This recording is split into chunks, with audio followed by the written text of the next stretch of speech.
देखिए इसमें का दूसरा क्वेश्चन है, कह रहा है 4 सेंटीमीटर, 5 सेंटीमीटर और 6 सेंटीमीटर भुजाओं वाले एक त्रिभुज की रचना कीजिए और फिर इसके समरूप एक अन्य त्रिभुज की रचना कीजिए जिसकी भुजाएं दिए हुए त्रिभुज की संगत भुजाओं की 2/3 गुनी हो।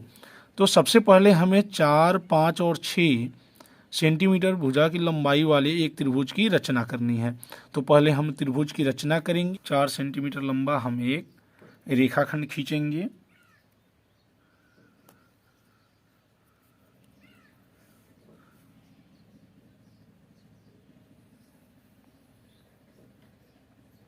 ये हमारा 4 सेंटीमीटर लंबा एक रेखाखंड हो गया। मान लीजिए इसका नाम हम दे दिए ए और इसका नाम बी। ए और बी 4 सेंटीमीटर लंबा एक रेखाखंड है। फिर 4, 5 और 6, तो 5 सेंटीमीटर की दूरी का हम यहाँ से प्रकार से दूरी लेकर के और यहाँ से 5 का एक चाप काटेंगे। ये हमारा 5 सेंटीमीटर लंबा है। फिर हम 6 सेंटीमीटर का बिंदु बी से चाप काटेंगे।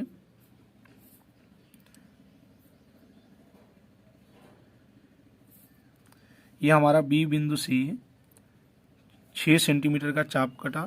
ये एक दूसरे को ये जहाँ पर काटते हैं इसको हम बिंदु सी मान लेंगे।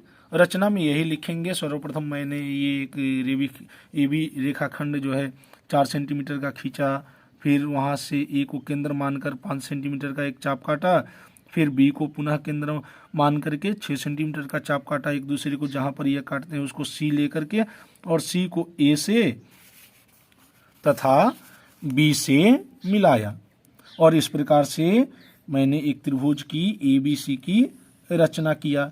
ये त्रिभुज ए बी सी की रचना हो गई। अब इसके समरूप त्रिभुज की रचना करनी है जिसके संगत भुजा 2/3 गुनी हो। 2/3 गुनी हो, ठीक है।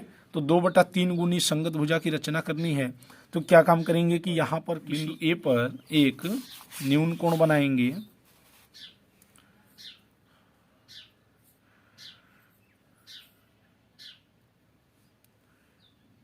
न्यून कोण हम 30 अंश का बनाएंगे।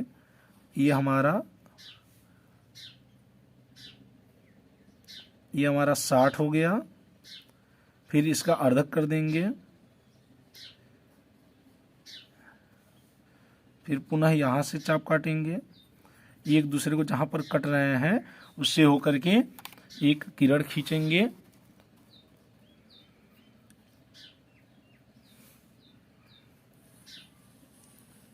ये हमारा न्यून कोण बनाती हुई एक किरण है। इसका नाम दे देंगे एम, ठीक। अब क्या काम करेंगे कि इसे जो है हम 3 भागों में बांटेंगे क्योंकि हमें 2 और रेशियो 3 के अनुपात में विभाजित करना है। तो इसे जो नीचे सबसे बड़ा है उसी के 3 भागों में बांट देंगे। बड़ा बड़ा भी ले सकते हैं या छोटा छोटा, और थोड़ा सा हम इसकी दूरी को बढ़ा दे रहे हैं। ये हमारा A1 हो जाएगा, ये हमारा A2 हो जाएगा और ये हमारा A3 हो जाएगा, ठीक है। ये हमारा A1, ये A1, A2, A3। A3 को चूंकि 2/3 है, 2/3 गुना है तो ये 1 से कम होगा तो इसके लास्ट वाले सिरे को हम बी से मिलाएंगे। वो जो समरूप त्रिभुज होगा वो इस त्रिभुज से छोटा बनेगा।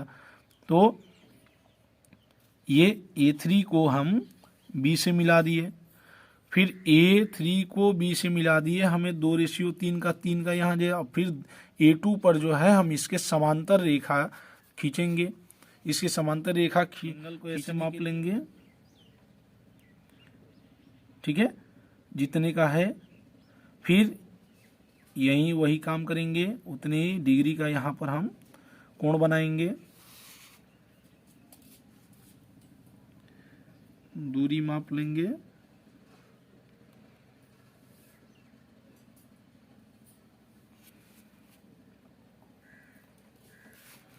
ये जहाँ पर काट रहा है उससे होकर के एक रेखा खींचेंगे और इस प्रकार से ये इसके समांतर हो जाएगा। फिर अब इसके समांतर यहाँ पर हम रेखा खींचेंगे इस बिंदु से होकर के जाती हुई, तो ये वाला कोण माप लेंगे कितने अंश का है,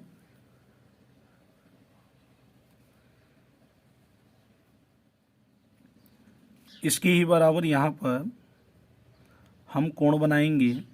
देख रहे हैं यहाँ पर ये एक दूसरे को चाप काट रहे हैं। फिर इसके समांतर हम यहाँ से इस बिंदु से होकर जाती हुई एक रेखा खींच देंगे और इस प्रकार से हमें समरूप त्रिभुज मिल जाएगा।